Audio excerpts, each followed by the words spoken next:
जी के द्वारे महात्मा जी अलग जगह बत है का जगह है अरे जय रोटी देता है बेटवाला ए बाबू जय रोटी देता है बेटवाला कहाई है वरदान बाजे रोटी देता है बेटवाला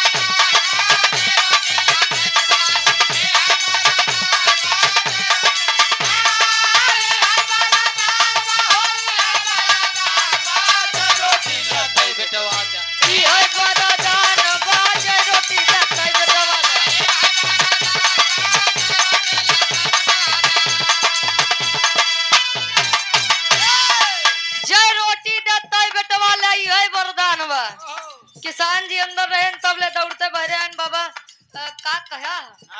फिर से कुछ समझ में ना आया एक बार फिर से कह देता कहे सुना बतावत है भूखिया लागल बाजे गो रोटिया खियाईगा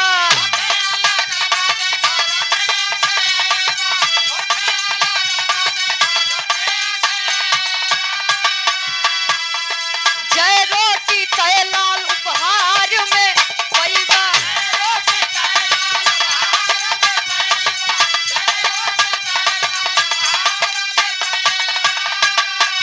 पैदा हुई है लाल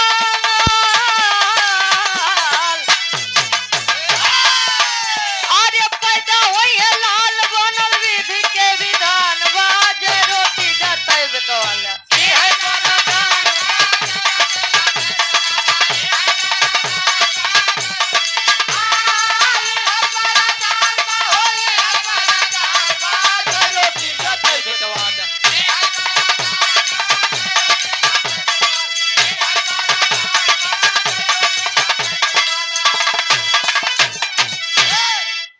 स्वामी बहुत तेज भूख लागबा